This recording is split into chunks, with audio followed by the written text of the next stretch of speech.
હે guys, welcome to our YouTube channel Ronak Purani coaching. તો આજે આપણે સ્ટાર્ટ કરીશું ઇલેક્ટ્રોન રચના વિશે. બરાબર, આપણે શું જોઈ ગયા? તો 1 થી 30 તત્વોના બરાબર એટલે કે 1 થી 30 એટમ એલિમેન્ટના નામ, એની સંજ્ઞા વિશે જોઈ ગયા. બરાબર, પછી આપણે ચર્ચા કરી હતી પરમાણવીય ક્રમાંક કોને કહેવાય, પરમાણવીય દળાંક કોને કહેવાય. એટલે કે આવી રીતેનું જ્યારે ક્વેશ્ચન પૂછાય, એક્સ કોઈ પણ એલિમેન્ટ આપેલું હોય, ઉપર લખેલું હોય 33, નીચે લખેલું હોય માનો કે 12, અને પૂછે કે ન્યુટ્રોનની સંખ્યા કેટલી, તો કઈ રીતે શોધશો? બરાબર, એ ટાઈપના ક્વેશ્ચન વિશે આપણે ડિટેલમાં ચર્ચા કરી હતી. તો હવે આપણે જોઈશું ઇલેક્ટ્રોન રચના વિશે. સ્ટાર્ટ કરીએ.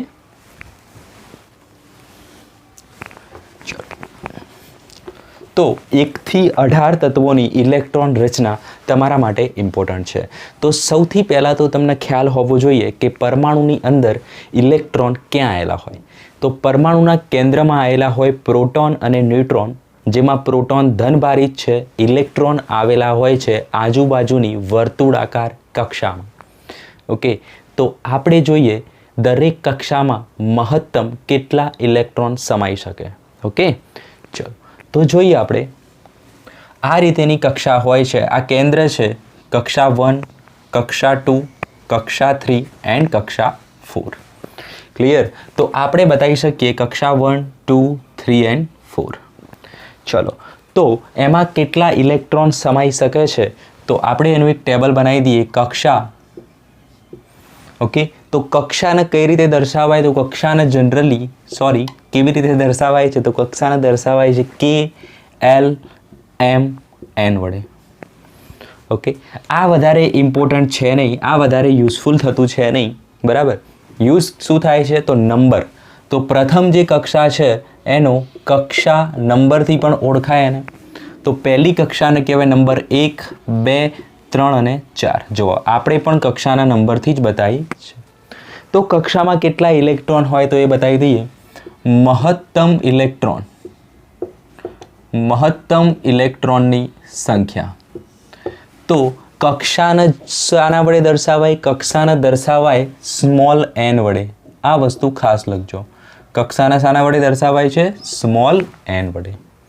તો ઇલેક્ટ્રોનની સંખ્યા શોધવાનું સૂત્ર છે આપણી જોડે મહત્તમ ઇલેક્ટ્રોનની સંખ્યા બરાબર સૂત્ર છે 2n². મોસ્ટ ઇમ્પોર્ટન્ટ શું છે? 2n². તો પહેલી કક્ષામાં કેટલા ઇલેક્ટ્રોન છે એ આપણે શોધવા હોય તો કઈ રીતે શોધી શકીએ? પહેલી કક્ષા એટલે કે n બરાબર 1, સૂત્રમાં n બરાબર 1 મૂકી દઈએ તો આન્સર શું આવશે? 1² 1 × 2. કેટલા જવાબ આવશે? 2. તો પહેલી કક્ષામાં વધુમાં વધુ 2 ઇલેક્ટ્રોન. મહત્તમનો મતલબ થાય વધુમાં વધુ. ઓકે, ચલો. બીજી કક્ષામાં મહત્તમ કેટલા ઇલેક્ટ્રોન સમાય? તો 2² 4 × 2 8 ઇલેક્ટ્રોન. ત્રીજી કક્ષામાં કેટલા ઇલેક્ટ્રોન સમાય? તો 3² 9 × 2 9 × 18 ઇલેક્ટ્રોન. ઓકે, ખાસ ધ્યાન આપજો, અહીંયા એનની વેલ્યુ 3 મૂક્યા પછી એને 2 વડે ના ગુણી દેતા. 2 વડે ગુણશો પહેલાં તો જવાબ શું આવશે? 3 × 2 = 6 અને પછી વર્ગ કરશો તો 36 થઈ જશે. ઓકે, આ મિસ્ટેક ઘણા સ્ટુડન્ટ કરતા હોય છે એટલે બતાવી દીધું છે. બરાબર, શું કરવાનું? સૌથી પહેલાં વર્ગ કરવો પડે ભાઈ. 2n² છે, n² વર્ગ કરવો પડે પછી ગુણવાનો છે. ક્લિયર? ઓકે, ચોથી કક્ષામાં કેટલા ઇલેક્ટ્રોન આવે? ચલો પોઝ કરીને ટ્રાય કરો, શોધવાનો ટ્રાય કરો કેટલા આવશે. તો જુઓ, 4² 16 × 2 32 ઇલેક્ટ્રોન આવશે. ચલો, તો આ ટેબલ ખાસ આવડવું જોઈએ. બરાબર, અને આમાં ઇમ્પોર્ટન્ટ શું છે? ઇમ્પોર્ટન્ટ છે એક સૂત્ર. જો સૂત્ર ખબર હોય 2n² તો તમે કોઈ પણ કક્ષામાં વધુમાં વધુ કેટલા ઇલેક્ટ્રોન આવે છે એ આરામથી બતાવી શકો. ઓકે, તો આટલી વસ્તુ નોટ ડાઉન કરો, પછી આપણે જોઈશું દરેકે દરેક એલિમેન્ટની ઇલેક્ટ્રોન રચના.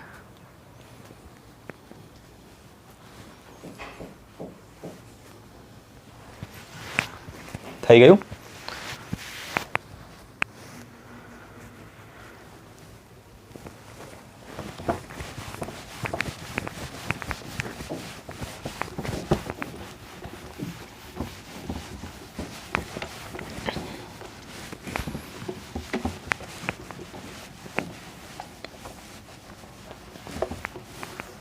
તો અહીંયા આપણે લખીશું તત્વ, આ બાજુ લખીશું આપણે તત્વ.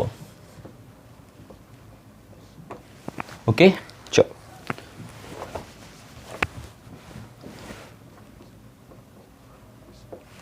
તો પહેલું તત્વ લખીએ આપણે. પહેલું તત્વ શું છે? Number 1 hydrogen. પરમાણવીય ક્રમાંક એટલે કે પ્રોટોન આપણે ક્યાં લખીએ છીએ? ડાબી સાઈડ નીચે AZ. યાદ આવી ગયું? અહીંયા A, અહીંયા Z. તો આપણે અહીંયા 1 લખી દઈએ. ઓકે. બીજું છે helium 2, lithium 3, beryllium 4, boron 4, carbon 5, nitrogen 6, હા હિલી 2, બોરોન 5, 6, નાઇટ્રોજન 7 આવશે. ઓકે.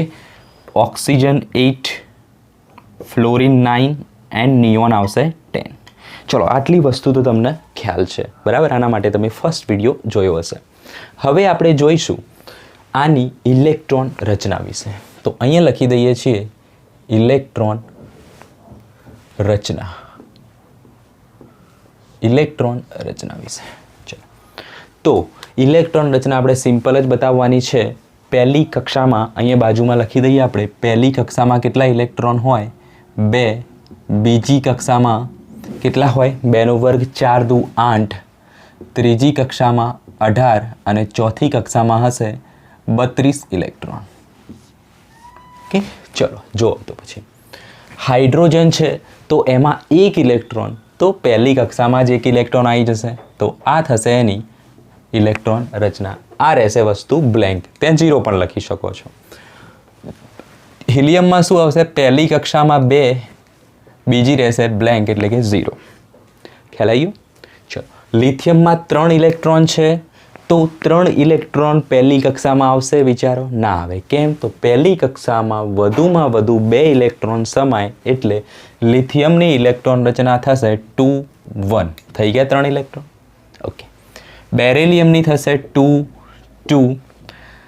બોરોનમાં 5 ઇલેક્ટ્રોન, પહેલી કક્ષામાં મહત્તમ 2, બાકીના આવશે બીજી કક્ષામાં 5. કાર્બન 2,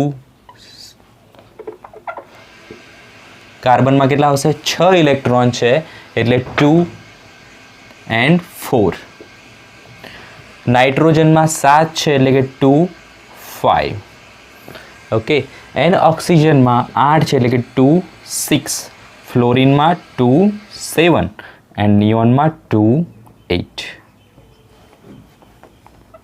ચલો, તો આ થઈ ગઈ 1 થી 10 તત્વોની ઇલેક્ટ્રોન રચના. ખ્યાલ આવી ગયો? તો હવે આપણે સાથે સાથે એક ઇમ્પોર્ટન્ટ ટોપિકની પણ ચર્ચા કરીશું, બરાબર? મોસ્ટ ઇમ્પોર્ટન્ટ ટોપિક છે જે આપણે પહેલાં લખી દઈએ પછી એનો સમજવાનો ટ્રાય કરીશું. ખ્યાલ આવી ગયો? ઓકે. તો જુઓ, એ છે સંયોજકતા કક્ષા એટલે શું? બરાબર? એ છે સંયોજકતા કક્ષા એટલે શું? તો સંયોજકતા કક્ષાનો મતલબ થાય સૌથી બાહ્યતમ કક્ષા, બરાબર? એટલે કે સંયોજકતા કક્ષાનો મતલબ થાય બાહ્યતમ કક્ષા, બરાબર? તો અહીંયા બાહ્યતમ કક્ષા કઈ છે? જો આ પહેલી કક્ષા, આ બીજી કક્ષા, તો બાહ્યતમ કક્ષા કઈ છે? 2 નંબરની. ઓકે, એ રીતે. બીજો કોન્સેપ્ટ છે સંયોજકતા કક્ષા પછી છે સંયોજકતા ઇલેક્ટ્રોન. સંયોજકતા ઇલેક્ટ્રોન તો એ કોને કહેવાય? તો સંયોજકતા ઇલેક્ટ્રોન એટલે બાહ્યતમ કક્ષામાંના ઇલેક્ટ્રોન અથવા તો સંયોજકતા કક્ષામાંના ઇલેક્ટ્રોન. તો ત્યાં લખી શકીએ આપણે બાહ્યતમ અથવા સંયોજકતા કક્ષામાંના ઇલેક્ટ્રોનની સંખ્યા. એને શું કહેવાય? સંયોજકતા ઇલેક્ટ્રોન કહેવાય. ઓકે. તો ફોર એક્ઝામ્પલ બોરોનમાં સંયોજકતા ઇલેક્ટ્રોન કેટલા છે? લખી દઈએ. એક્ઝામ્પલ તરીકે બોરોન 5માં સંયોજકતા કેટલી છે? આ રીતે ઇલેક્ટ્રોન રચના આવે 2, 3. તો સંયોજકતા ઇલેક્ટ્રોન કેટલા થશે? 3.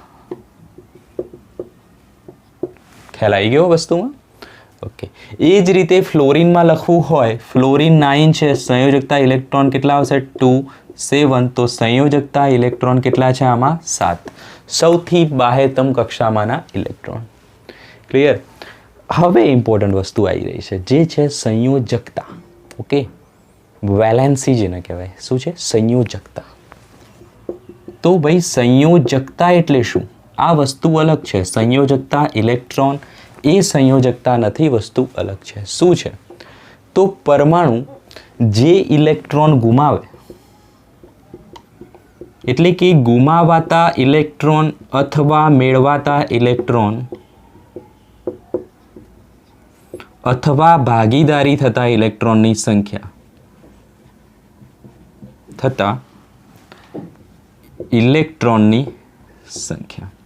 તો આ કેટલીક લાઇન્સ છે ખાસ એડ કરી દેજો. સંયોજકતાનો મતલબ શું થાય? તો પરમાણુ જે ઇલેક્ટ્રોન ગુમાવશે, જે ઇલેક્ટ્રોન મેળવશે અથવા ભાગીદારી કરશે એની સંખ્યા. દરેકે દરેકના આપણે ઉદાહરણ જોઈશું એટલે આ વસ્તુ ખ્યાલ થઈ જશે, એકદમ ક્લિયર થઈ જશે. અત્યારે ખાલી નોટ ડાઉન કરવાની છે. ઓકે, ચલો. તો આવું કેમ કરે છે પરમાણુ? તો આવું કરીને પરમાણુ પોતે સ્થાયી થવાનો ગુણધર્મ ધરાવે છે. બરાબર? પરમાણુ સ્થાયી ક્યારે થાય? જ્યારે એની બાહ્યતમ કક્ષામાં ઇલેક્ટ્રોન કેવા હોય? મહત્તમ હોય. ઓકે, આ લાઈન ખાસ યાદ રાખજો. બરાબર? એનાથી શું કરે છે? બાહ્યતમ કક્ષામાં ઇલેક્ટ્રોન મહત્તમ રાખવાનો ટ્રાય કરે છે, રાખવાનો પ્રયત્ન કરે છે. ખ્યાલ આવી ગયો? તો આટલી વસ્તુ ખાસ નોટ ડાઉન કરો. ઓકે, તો જુઓ, બોરોન છે એ 3 ઇલેક્ટ્રોન છે બાહ્યતમ કક્ષામાં. ઓકે, તો એ શું કરશે? તો એ 3 ઇલેક્ટ્રોન ગુમાવી દેશે અને મહત્તમ પહેલી કક્ષામાં મહત્તમ કેટલા હોય? 2. તો એની ઇલેક્ટ્રોન રચના થઈ જશે પછી 2. ખ્યાલ આવી ગયો? તો આ રીતે વસ્તુ થતી હોય છે. ઓકે, તો અહીંયા આપણે હવે લખી શકીએ કે જો બાહ્યતમ કક્ષાના ઇલેક્ટ્રોન કેટલા હોય? અહીંયા લખજો, બાહ્યતમ કક્ષામાં ઇલેક્ટ્રોન જો કેટલા હોય? 1, 2 કે 3 હોય તો એ શું કરશે? ગુમાવે છે. જ્યારે બાહ્યતમ કક્ષાના ઇલેક્ટ્રોન કેટલા હોય? 5, 6 કે 7 હોય તો એ શું કરે છે? મેળવે છે. બસ આટલી વસ્તુ લખો, પછી આપણે એક્ઝામ્પલમાં એની ડિટેલમાં ચર્ચા કરીશું. નોટ ડાઉન કરો ફટાફટ.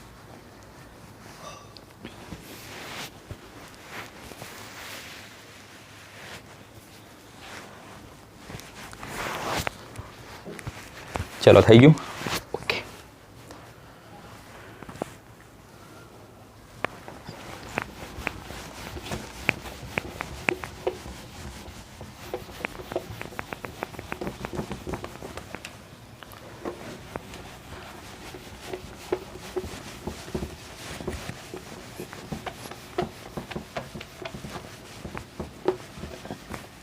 ચલો. તો હવે એક ટેબલ બીજું એડ કરીએ જે છે સંયોજકતા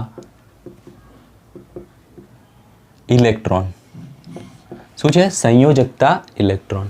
તો હાઇડ્રોજનમાં સંયોજકતા ઇલેક્ટ્રોન કેટલા છે? સૌથી બહારની કક્ષા પહેલી છે જેમાં 1 ઇલેક્ટ્રોન છે, એને કહેવાય 1. હિલિયમમાં સંયોજકતા ઇલેક્ટ્રોન કેટલા છે? 2. અહીંયા તો 0 છે, આ એની બાહ્યતમ કક્ષા નથી, બાહ્યતમ કક્ષા પહેલી જ છે. લિથિયમમાં કેટલા છે બાહ્યતમ કક્ષામાં? 1 ઇલેક્ટ્રોન. બેરિલિયમમાં 2 છે, 3, 4, 5, 6, 7 અને 8. ઓકે, હવે જોઈએ આપણે સંયોજકતા.